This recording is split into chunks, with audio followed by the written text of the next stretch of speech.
BSS প্রথম বর্ষের শিক্ষার্থীরা, তোমাদেরকে আজকের অনলাইন শ্রেণী ক্লাসে স্বাগতম। আজকে আমরা তোমাদের সমাজবিজ্ঞান দ্বিতীয় পত্রের দ্বিতীয় অধ্যায়ের উপরে আলোচনা রেখেছি। দ্বিতীয় অধ্যায়ের উপরে আলোচনা অবশ্য আমরা লেকচার 2তেও রেখেছিলাম। আজকে আমাদের লেকচার 3। লেকচার 2তে যে আলোচনাটি ছিল, তোমরা নিশ্চয়ই সে আলোচনাটি এতদিনে দেখে নিয়েছো।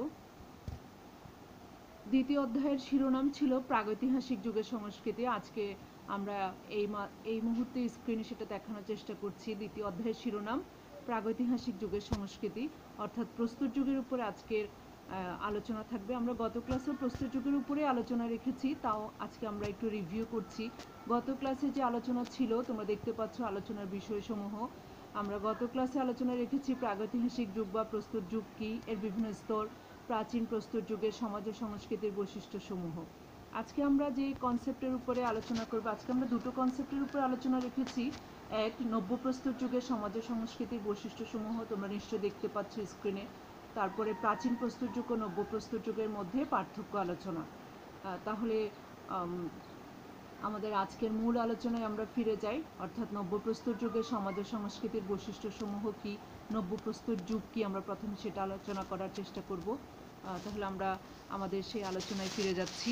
নব্যপ্রস্তর যুগের সমাজ ও সংস্কৃতির বৈশিষ্ট্যসমূহ।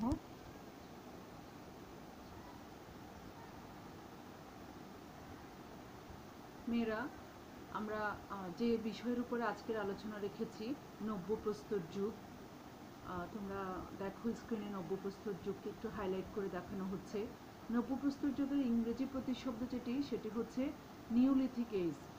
তোমরা মনে হয় একটু দেখতে অসুবিধা হচ্ছে, একটু খেয়াল করে আমি দেখাচ্ছি। নিওলিথিক এজ, নিওলিথিক শব্দটি এসেছে তোমার গ্রিক শব্দ নিউ বা নতুন, এটার নিউ অর্থ নতুন, এবং লিথাস বা পাথর, পাথর শব্দের সমন্বয়, অর্থাৎ নিওলিথিক শব্দটা এসেছে গ্রিক শব্দ নিউ এবং লিথাস, এই দুটি শব্দের সমন্বয়ে।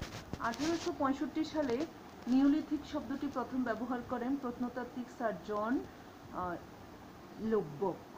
প্রাগৈতিহাসিক সংস্কৃতির শেষ ধাপ হিসেবে তোমার নব্যপ্রস্তর যুগ মানব সভ্যতার ভিত রচনায় গুরুত্বপূর্ণ ভূমিকা পালন করেছে। পৃথিবীর বিভিন্ন অঞ্চলে নব্যপ্রস্তর যুগের নিদর্শন আবিষ্কৃত হয়েছে। তার মধ্যে উল্লেখযোগ্য করা হচ্ছে মেসোপটেমিয়ার টেল হাসুন, প্যালেস্টাইনের জেরিকো, এছাড়া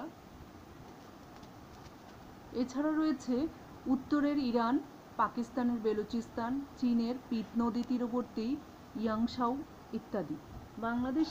বাংলাদেশের সীতাকুণ্ডে নব্যপ্রস্তর যুগের একটি পাথর আবিষ্কৃত হয়েছে।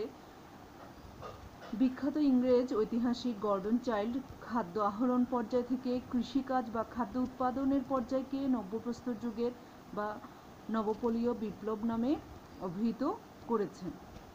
নব্যপ্রস্তর যুগে সাংস্কৃতিক বিকাশে উল্লেখযোগ্য সংযোজনের মধ্যে রয়েছে মৃৎশিল্প, বন্য পশুকে গৃহপালিত পশুতে রূপান্তর করা, কৃষিকাজে বিভিন্ন হাতিয়ারের ব্যবহার, বয়ন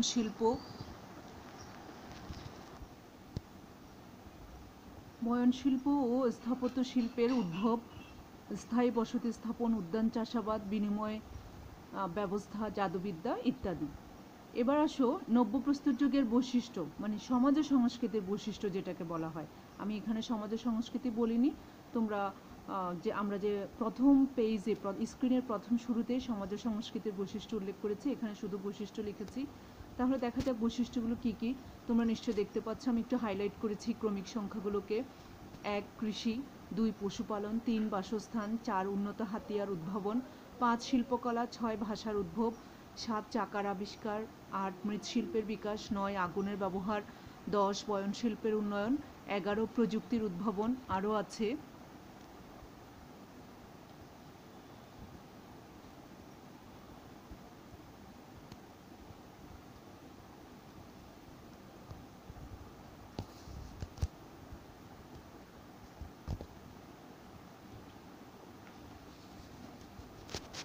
এছাড়া রয়েছে শ্রম বিভাজন, জাদুবিদ্যা, সামাজিক স্তরভেদ, ব্যবসা বাণিজ্যিক তৎপরতা, পরিবারের উৎপত্তি, বিবাহ ব্যবস্থার উদ্ভব, সামাজিক ও রাজনৈতিক সংগঠন।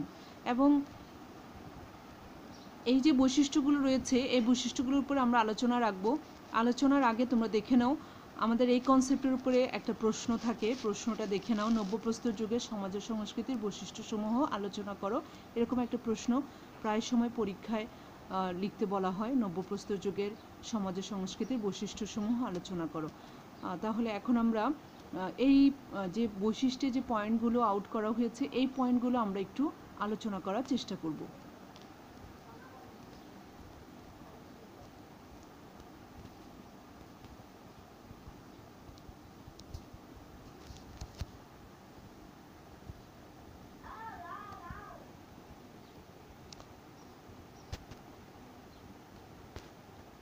আমরা এখন নব্যপ্রস্তর যুগের বৈশিষ্ট্যসমূহ আলোচনা করব। যেমন প্রথমে আমরা বলেছি কৃষি। কৃষি মূলত আসলে নব্যপ্রস্তর যুগের অন্যতম বৈশিষ্ট্য। মানুষ শিকারী জীবন অর্থাৎ খাদ্য আহরণকে ব্যতি রেখে খাদ্য আহরণের ফলমূল সংগ্রহ করা এসব থেকে দূরে সরে গিয়ে মানুষের মাঝে এক নতুনতর চিন্তাভাবনার উদ্ভব হয়েছিল এবং সেই সময় থেকে মানুষেরা কৃষিকাজে আত্মনিয়োগ করতে অনেকটা ইচ্ছা প্রকাশ করে। এবং এই সময় কৃষির সূচনা তোমার নারীর হাতে হলেও এর উৎকর্ষ নিয়োজিত হয় পুরুষ, অর্থাৎ নারী দিয়ে শুরু হলেও এর পুরোপুরি বিকাশ হয়েছিল পুরুষের মাধ্যমে। এবং এক্ষেত্রে তারা যে চাষাবাদ করেছিল, কি চাষাবাদ করেছিল, বিশেষ করে মটরশুঁটি, ডাল, কাউন, গম, বার্লি, মিষ্টি আলু, ভুট্টা, শিম, বরবটি, লাউ, নারিকেল, খেজুর, জলপাই ইত্যাদি জিনিস তারা চাষাবাদ করেছিল। এরপরে পশুপালন। পশুকে শিকার করা ব্যতি রেখে তারা ধীরে ধীরে পশুকে তোমার লালন পালন করা রপ্ত করেছিল এবং তোমার পশুকে মানে যে কোনো সময় হত্যা না করে পোষ মানানো শিখেছিল। এবং তারা মনে করেছে এই পশু থেকে তারা পশুকে যদি লালন পালন করে তাহলে এই পশু থেকে দুধ, মাংস এবং বিভিন্নভাবে তাদের সময় উপযোগী পশু থেকে তারা চামড়া ব্যবহার করতে পারবে। এই চিন্তাভাবনা থেকে এই সময়কালে মানুষ পশুকে শিকার না করে পশুকে লালন পালন করেছিল বা পশুকে পোষ মানানো শিখেছিল। এরপরে বাসস্থান। বাসস্থানের ক্ষেত্রে যদি বলতে হয় তারা গুহাবাস ত্যাগ করে, একটা সময় প্রাচীন প্রস্তর যুগের মানুষ গুহায় বাস করত। এই কিন্তু নব্যপ্রস্তর যুগের মানুষ গুহায়, দেখো মেয়েরা এটা বাসস্থান পয়েন্টটা তোমরা দেখতে পাচ্ছ কিনা আমি জানি না, অনেক সময় প্রযুক্তির কারণে লেখার অস্পষ্টতা থাকে। তারপরে আমি যেটা বলার চেষ্টা করছি তোমরা সেটা একটু যদি ক্লিয়ার বুঝে নেওয়ার চেষ্টা করো। বাসস্থানের ক্ষেত্রে তারা তোমার গুহাবাস ত্যাগ করে, মানে গুহায় যে বসবাস করেছিল একটা সময় সেটা ত্যাগ করে উন্মুক্ত স্থানে তারা বাকল, বৃক্ষ শাখা, পত্রপল্লব, বিভিন্ন লতাপাতা ইত্যাদি নিয়ে কুটির বানানোর চেষ্টা করেছিল। মানে গাছের ডালপালা অর্থাৎ গাছের পাতা ইত্যাদি দিয়ে, লতা পাতা দিয়ে তারা একটা ছোট কুটির মানে ছোট কুঁড়ে ঘরের মতো করে বানানোর কৌশল উদ্ভাবন করে এবং এভাবে তারা তাদের বাসস্থান মানে ঘরবাড়িগুলোকে নির্মাণ করে। তারপর উন্নত হাতিয়ার উদ্ভাবন। উন্নত হাতিয়ার কেমন ছিল? একটা সময় আমরা জানি হাতিয়ারগুলো খুব একটা মসৃণ ছিল না, ধারালো ছিল না, কিন্তু নব্যপ্রস্তর যুগে এসে এই সময়কালের মানুষেরা তোমার তাদের সব হাতিয়ারগুলোকে ধারালো এবং মসৃণ করা শিখেছিল, আয়ত্ত করেছিল। নবপলীয় যুগের পাথর দ্বারা নবপলীয় যুগে তারা পাথর দিয়ে পাথর ভেঙে সহজে ব্যবহারযোগ্য হাতিয়ার তৈরি করতে থাকে। এই যুগে পাথর দ্বারা পাথর ভেঙে সহজে ব্যবহারযোগ্য উন্নত হাতিয়ার তৈরি করা হয়। এবং এই হাতিয়ারগুলোর মধ্যে যেগুলো ছিল আমরা কয়েকটা নাম বলতে পারি। পাথরের কুড়াল, মানে অনেকে কুঠারও বলে থাকে, কোদাল, মাটির পাত্র, সুতা কাটার চরকা, তাঁত, বাঁশ ও বেতের ঝুড়ি, গম ভাঙ্গার জাঁতা, রুটি, উন্নত ধরনের নৌকা, চাকু, কাস্তে, গাইতি, বর্ষা, তীর, ধনুক ইত্যাদি ইত্যাদি, সূচ, নিড়ানি, লাঙ্গল ইত্যাদি বিশেষভাবে এই সময় উল্লেখযোগ্য ছিল। উন্নত ধরনের হাতিয়ার যদি আমরা বলে থাকি, কি হাতিয়ার তারা উদ্ভাবন করেছিল, এসব হাতিয়ার। তারপরে যদি আমরা বলি শিল্পকলা, শিল্পকলার জিনিসটা এই সময়কালে কিভাবে তারা রপ্ত করেছিল। শিল্পকলা মেয়েরা দেখো এখানে শিল্পকলা দেখা যাচ্ছে। নব্যপ্রস্তর যুগের হাতিয়ারের পরে তারা যে হাতিয়ার উদ্ভাবন করেছিল, এরপরে তাদের শিল্পকলায় কিছু নান্দনিকতা এসেছে। শিল্পকলার ভিতরে যেটা রয়েছে নব্যপ্রস্তর যুগের তোমার এই সময়ে তাদের শিল্পকলার বিকাশ কিভাবে এসেছিল, তারা তোমার সভ্যতার মানে আবিষ্কৃত যে জিনিসগুলো তাদের আয়ত্তে এসেছিল, তারা তখন শিল্পকলা মানে বিভিন্ন স্থাপত্য, ভাস্কর্য, চিত্রকলা, অঙ্কন প্রভৃতি দিয়ে তারা তাদের নান্দনিকতা বা তাদের চিন্তা চেতনাকে তুলে ধরার চেষ্টা করেছিল। বিভিন্ন ভাস্কর্য, স্থাপত্য, চিত্রকলা, অঙ্কন, কোনো কিছু এঁকে সুন্দর করে ফুটিয়ে তোলার চেষ্টা করেছিল তাদের চিন্তাধারাকে। এরপরে যদি আমরা বলি, ভাষার উদ্ভব এসেছিল তাদের মাঝে। ভাষা মানে প্রথমে তারা ইশারা এই কথা বলতো, তারপরে তারা ভাষা উদ্ভব করেছিল, ভাষার ব্যবহার করতো ধীরে ধীরে।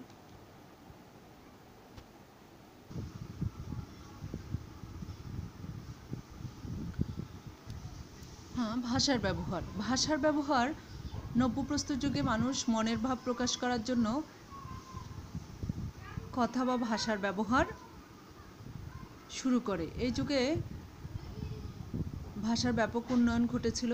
এছাড়াও এই সময় জীবিকা বিষয়ক ও শিক্ষামূলক লোকসাহিত্যেরও প্রচলন হয়। লোকসাহিত্য বলতে কী কী জিনিসকে বোঝায় বলি, গীত, গাথা, বচন, গল্পগুজব ইত্যাদি লোকসাহিত্য, পুঁথিপাঠ, এগুলো লোকসাহিত্য। চাকার আবিষ্কার এই যুগের চাকার আবিষ্কার কাজের গতিকে বৃদ্ধি করে দিয়েছে। চাকার আবিষ্কারের মধ্য দিয়ে তারা মৃৎপাত্র তৈরি করে, মৃৎপাত্র বলতে মাটির তৈরি পাত্র, এবং মাটির তৈরি পাত্রের মধ্য দিয়ে তারা বিভিন্ন পণ্য বা বিভিন্ন দ্রব্য সামগ্রী যাতায়াত করা তাদের পক্ষে সহজ হয়েছিল। তার মানে চাকার মধ্য দিয়ে তারা মাটির পাত্রও তৈরি করেছে, এবং তারা যাতায়াতের জন্য যে যানবাহন সেখানেও চাকার ব্যবহার করেছিল। যুদ্ধ রণকৌশলে ও শিল্পের বিকাশে চাকা গুরুত্বপূর্ণ ভূমিকা রেখেছে। মানে যুদ্ধক্ষেত্রেও চাকা ভূমিকা রেখেছে, শিল্পের বিকাশেও চাকা ভূমিকা রেখেছে। এরপরে মৃৎশিল্পের বিকাশ কেমন হয়েছিল যদি বলতে হয়, মানে মাটির জিনিস দিয়ে তারা বিভিন্ন রকমের জিনিস তারা ব্যবহার করেছে মাটির, যেমন রান্নার কাজেও মাটির জিনিস, খাবার বা পানীয় সংরক্ষণ মানে পানি রাখার ক্ষেত্রেও মাটির জিনিস ব্যবহার করেছে, অথবা তারা বিভিন্ন নারীর মূর্তি বানিয়েছে, অলংকার বানিয়েছে মাটি দিয়ে, জীবজন্তুর ছবি এঁকেছে মাটির মধ্য দিয়ে, আলপনা করেছে। এসব নব্যপ্রস্তর যুগের অন্যতম একটা বৈশিষ্ট্য মাটির শিল্পের বিকাশ। এবং এই মাটির শিল্পের বিকাশ নব্যপ্রস্তর যুগের এক অনন্য বৈশিষ্ট্য। তারপরে আগুনের ব্যবহার।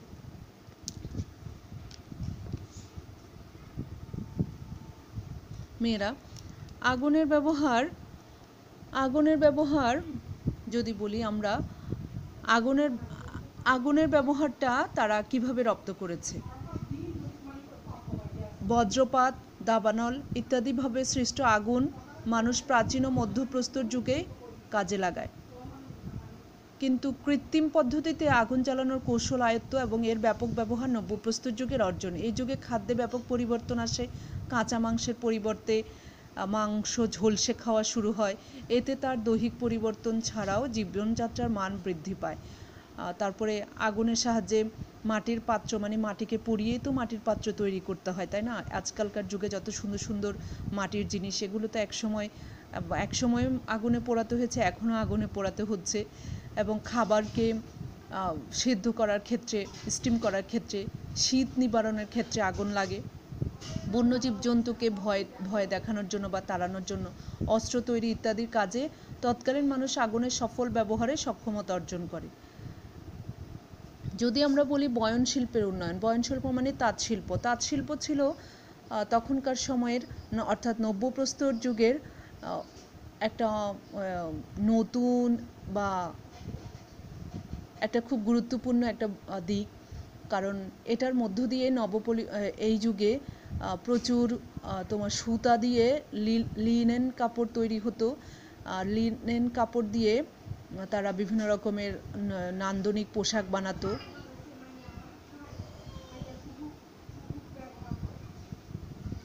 প্রযুক্তিগত উদ্ভাবনের ক্ষেত্রে নবপলীয় যুগের সেচ ব্যবস্থা, পানি নিষ্কাশন, নদীর পানির গতি পরিবর্তন, জমিতে সার প্রয়োগ, খাল খনন ইত্যাদি বিষয়ক কৃষি প্রযুক্তির উদ্ভাবন ঘটে। শ্রম বিভাজন, নবপলীয় যুগে ব্যাপক শ্রম বিভাজনের বিস্তৃতি ঘটে। এই যুগে সকল গৃহস্থ পরিবারই সংসারের যাবতীয় প্রয়োজনীয় জিনিসপত্র তৈরি করত। তবে পুরুষ ও মহিলাদের মধ্যে কাজের বিভাজন ছিল বিধায় তারা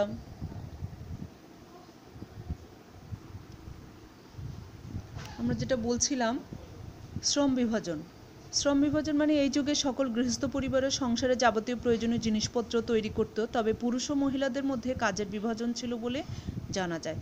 এই যুগে পুরুষরা হাতিয়ার তৈরি, পশুপালন, শিকার, ঘরবাড়ি তৈরি, কৃষিকাজ করত। নারীরা ফসল সংরক্ষণ, বস্ত্র বয়ন, মৃৎপাত্র তৈরি অর্থাৎ মাটির পাত্র তৈরি, সন্তান প্রতিপালন ও ঘর সাজানোর কাজে ব্যস্ত থাকত।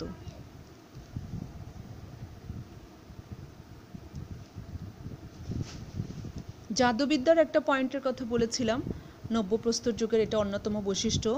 জাদুবিদ্যা অর্থাৎ নবপলী বা নব্যপ্রস্তর যুগে রোগ শোক, মৃত্যু বা মৃত্যু পরবর্তী জীবন, বিভিন্ন ধরনের প্রাকৃতিক বিপর্যয়, জীবজন্তুর হাত থেকে নিজেদের রক্ষা করা, ফসল রক্ষা করা বা ফসল নষ্ট হওয়া থেকে রক্ষা পাওয়া, শিকার, যুদ্ধ জয়, শুভ অশুভ ধারণা, আত্মা প্রেতাত্মার বিশ্বাস ইত্যাদি বিষয় থেকে জাদুবিদ্যা ধর্মবিশ্বাস প্রবল হয়ে ওঠে।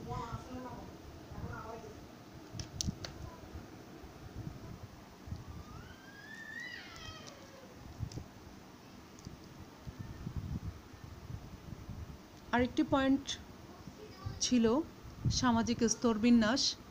সামাজিক স্তরবিন্যাস জিনিসটা কেমন ছিল এই সময়কালে?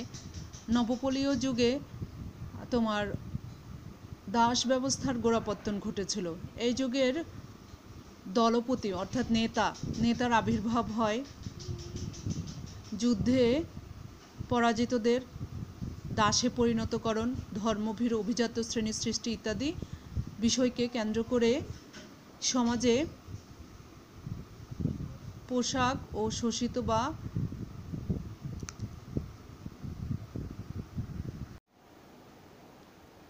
আমরা যেটা বলছিলাম সামাজিক স্তর ভেদ, এখানে নবপলীয় যুগে কিছু দলপতিদের আবির্ভাব হয়েছিল। যুদ্ধে যারা পরাজিত হতো, সেখানে যারা পরাজিত তারা দাসে পরিণত হতো, এরকম একটা স্তরভেদ ছিল। ধর্মগুরু, অভিজাত শ্রেণীর সৃষ্টি ইত্যাদি বিষয়কে কেন্দ্র করে সমাজে শোষক শাসিত বা প্রভুভৃত্যের একটা স্তর রয়েছে। ক্ষমতা, ধন সম্পত্তি এবং মর্যাদার দিক থেকেও এখানে একটা স্তরভেদ আমরা লক্ষ্য করেছি ইতিহাস থেকে। এরপরে ব্যবসা বাণিজ্যিক তৎপরতা, অর্থাৎ নবপলীয় যুগে নিকট ও দূরবর্তী স্থানের সাথে ব্যাপক বাণিজ্যিক সম্পর্ক গড়ে ওঠে। এই যুগে তামার অস্ত্রশস্ত্র, যন্ত্রপাতি, পশু, নিত্য ব্যবহার্য পণ্য, উদ্বৃত্ত খাদ্যশস্য ইত্যাদি সংগ্রহ বিনিময় করা হতো। এভাবেই তৎকালীন মানুষের মধ্যে ব্যবসা বাণিজ্যের ব্যাপক সম্পর্ক গড়ে ওঠে। এরপরে পরিবারের উৎপত্তি, নবপলীয় যুগে তোমার ক্ল্যান ছিল সমস্ত সম্পত্তির মালিক, আর এই ক্ল্যান প্রথা ভাঙ্গনের মধ্য দিয়ে পরিবার প্রথার উদ্ভব ও বিকাশ সাধিত হয়েছিল। ক্ল্যান সর্বদা সর্দার অধিবাসীদের মধ্যে ফসল উৎপাদন করার জন্য জমি বন্টন করে দিত। ক্ল্যান বলতে ওই যে দলপতিদের একটা অংশ, দলপতিদের মধ্য দিয়ে হতো। ক্ল্যানের সর্দার থাকতো, একটা গোষ্ঠী বলা যায়, অধিবাসীদের মধ্যে ফসল উৎপাদন করার জন্য জমি বন্টন করে দিত। ফলে যৌথ শ্রম ব্যবহার বিলুপ্তি হয়ে পারিবারিক শ্রম ব্যবস্থার প্রচলন হলো। এভাবে ক্ল্যান ব্যবস্থা ভেঙে পরিবারের উদ্ভব বিকাশ ঘটে নব্যপ্রস্তর যুগে। বিবাহ ব্যবস্থার উদ্ভব, বিবাহ ব্যবস্থা এই যুগে এসে যেহেতু পরিবার হয় সেহেতু তো বিবাহের মধ্য দিয়ে পরিবার হয়েছে, অর্থাৎ এখানে তোমার একক বিবাহ ভিত্তিক পরিবার বা বহু বিবাহ ভিত্তিক পরিবার, বহু স্ত্রী বহু স্বামী বিবাহ ভিত্তিক পরিবারের উদ্ভব এখানে দেখা গিয়েছিল এবং যৌন জীবনের একটা নিয়ন্ত্রণ এসেছিল নব্যপ্রস্তর যুগে। যেহেতু বিবাহ ব্যবস্থা এসেছে তাই আমরা যৌন জীবনের নিয়ন্ত্রণই এটাকে বলবো। এরপরে সামাজিক ও অর্থনৈতিক সংগঠন, নবপলীয় যুগে তোমার যে জিনিসটা হয়েছিল, নবপলীয় যুগে স্থায়ী দলপতি নির্বাচনের জন্য রাজনৈতিক সংগঠন হিসেবে রাষ্ট্রের উৎপত্তি হয়েছে। রাষ্ট্রের উৎপত্তি হয়েছে। এছাড়া নদী দ্বারা সৃষ্ট নতুন চরের ভূমি দখল, জমির মালিকানা, অন্যান্য বন্টন নীতিমালা নিয়মকানুনের প্রয়োজন দেখা দেওয়ায় রাজনৈতিক সংগঠনের গোড়াপত্তন হয়েছে বলে অনেক তাত্ত্বিক মনে করেন। এ প্রসঙ্গে গর্ডন চাইল্ড যথার্থই বলেছেন, রাষ্ট্র উদ্ভবের পেছনে কৃষির ভূমিকায় প্রধান। মোটামুটি আমাদের এই রাজনৈতিক অর্থনৈতিক সংগঠন এটাই ছিল আমাদের, এতটুকু পর্যন্তই ছিল আমাদের নব্যপ্রস্তর যুগের সমাজ ও সংস্কৃতির বৈশিষ্ট্য। এখন আমরা প্রাচীন প্রস্তর যুগ ও নব্যপ্রস্তর যুগের মাঝে পার্থক্য ছক আকারে দেখানোর চেষ্টা করব।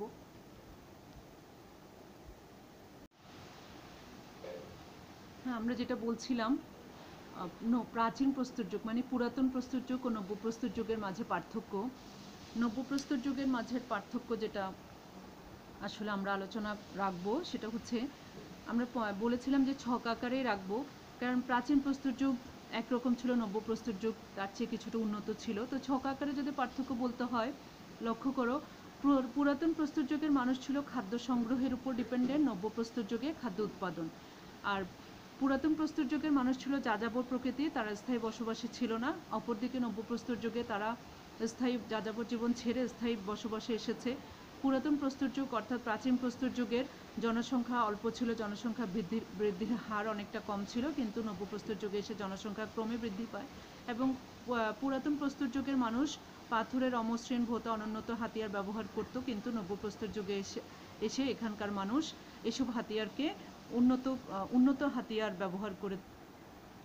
এরপরে লক্ষ্য করো এখানে 5 নম্বর পয়েন্ট, পুরাতন প্রস্তর যুগ কি বলছে। পুরাতন প্রস্তর যুগের মানুষ অনেকটা তোমার রক্ত সম্পর্কিত যৌথবদ্ধ জীবনযাপন করত, রক্ত সম্পর্কিত যৌথবদ্ধ জীবনযাপন করত, মানে একসাথে বসবাস করত, যৌথ।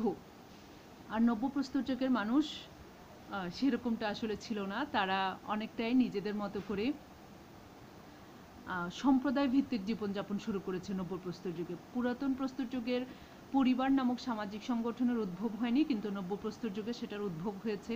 পুরাতন প্রস্তর যুগের আমরা 7 নম্বর পয়েন্টে আছি। পুরাতন প্রস্তর যুগের মানুষ অধিকাংশ সময় পাহাড়ের গুহায় ও গাছের কোটরে বসবাস করত, কিন্তু নব্যপ্রস্তর যুগের মানুষ তারা কৃত্রিম আবাসস্থল গড়ে তুলেছিল গাছের ডালপালা লতাপাতা দিয়ে। পুরাতন প্রস্তর যুগের সম্পত্তি যৌথ মালিকানায় ছিল, কিন্তু নব্যপ্রস্তর যুগে সম্পত্তি ব্যক্তিগত মালিকানায় এসেছিল এবং উত্তরাধিকার দেখা যায়। 9 নম্বর, এই যুগের মানুষ বিভিন্ন নিত্য প্রয়োজনীয় দ্রব্য হাতিয়ার ও আন্তঃগোষ্ঠীর মধ্যে বিনিময় করত। এই যুগের মানুষ নিত্য প্রয়োজনীয় দ্রব্য বিনিময়ের পরিবর্তে ব্যবসায়িক লেনদেন শুরু করে, অর্থাৎ বিনিময় হয়। 10 নম্বর, পুরাতন প্রস্তর যুগে মানুষের মনে অতিপ্রাকৃতের ধারণা সৃষ্টি হয়েছিল, তারা পূর্বপুরুষ পূজা প্রকৃতি পূজা করত। এদিকে নব্যপ্রস্তর যুগের সামাজিক প্রতিষ্ঠান হিসেবে ধর্মের আবির্ভাব ঘটে এবং ধর্মযাজক শ্রেণীর উদ্ভব হয়, যেটা পুরাতন প্রস্তর যুগে আমরা দেখিনি। এখানে ধর্মযাজকদের বা ধর্মীয় প্রতিষ্ঠানের কোনো অস্তিত্ব ছিল না। পুরাতন প্রস্তর যুগে শ্রম বিভাগ সৃষ্টি হয়নি, তবে পুরুষ ও নারী ভেদে শ্রম বিভাগ ছিল। আর নব্য প্রস্তর যুগে কর্মের বিশেষীকরণের উপর ভিত্তি করে শ্রম বিভাগের বিস্তৃতি লাভ করে। 12 নম্বর, পুরাতন প্রস্তর যুগের সামাজিক শ্রেণী বিভেদ লক্ষ্য করা যায়নি, কিন্তু নব্যপ্রস্তর যুগে এসে সামাজিক শ্রেণীভেদ শুরু হয়।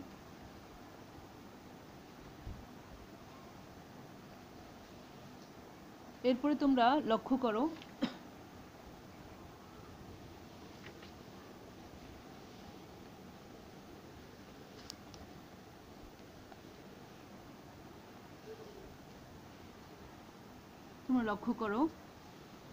পুরাতন প্রস্তর, আমরা 13 নম্বর পয়েন্টে আছি। পুরাতন প্রস্তর যুগের নারীদেরকে কঠোর পরিশ্রম করতে হতো, এমনকি পুরুষের চেয়ে মেয়েদের কাজ ছিল বেশি। আর নব্যপ্রস্তর যুগে নারীদের পরিবর্তে পুরুষের কঠোর পরিশ্রম শুরু হয় বা করতে হয়। পুরাতন প্রস্তর যুগে মানুষ বিভিন্ন শব্দ ও আকার ইঙ্গিতের মাধ্যমে তাদের মনের ভাব প্রকাশ করত, কিন্তু নব্যপ্রস্তর যুগে এসে মানুষের মনের ভাব প্রকাশের জন্য ভাষার ব্যবহার শুরু হয়। 15 নম্বর, পুরাতন প্রস্তর যুগের প্রথম দিকে মানুষ জীবজন্তুর মতো উলঙ্গ থাকতো, পরবর্তীতে তারা গাছের পাতা, ছাল বাকল, পশুর চামড়া প্রভৃতি ব্যবহার করত লজ্জা নিবারণের জন্য। নব্যপ্রস্তর যুগে এসে মানুষ শন, তুলা, ভেড়া ও ছাগলের পশম দিয়ে কাপড় তৈরি করে পরিধান করতে একটু উন্নত হয়েছিল। পুরাতন প্রস্তর যুগে মানুষ প্রকৃতিগতভাবে সৃষ্ট অর্থাৎ বজ্রপাত, দাবানল ইত্যাদিতে সীমিতভাবে সৃষ্ট আগুন সীমিতভাবে ব্যবহার করত। তারা কৃত্রিম পদ্ধতিতে আগুন জ্বালানোর কৌশল আয়ত্ত করেছিল। নব্যপ্রস্তর যুগের মানুষ কৃত্রিম পদ্ধতিতে আগুন জ্বালানোর কৌশল আয়ত্ত করেছিল, ফলশ্রুতিতে আগুনের ব্যবহার ব্যাপক হারে বৃদ্ধি পায়। পুরাতন প্রস্তর যুগের মানুষ কোনোরূপ প্রযুক্তির উদ্ভাবন করতে পারেনি। নব্যপ্রস্তর যুগের মানুষ বিভিন্ন ধরনের প্রযুক্তির উদ্ভাবন করতে সক্ষম হয়েছিল, যেমন সেচ ব্যবস্থা, খাল খনন, কৃষি প্রযুক্তি ইত্যাদি। এবং 18 নম্বর, পুরাতন প্রস্তর যুগে রাষ্ট্র নামক সংগঠনের উদ্ভাবনী। নব্যপ্রস্তর যুগের শেষ পর্যায়ে ট্রাইবাল সংগঠন আরও, ট্রাইবাল বলতে আসলে এখানে উপজাতি, ট্রাইব সংগঠন আরও সুদৃঢ় ও সম্প্রসারিত হয়ে রাষ্ট্র ব্যবস্থার গোড়াপত্তন হয়।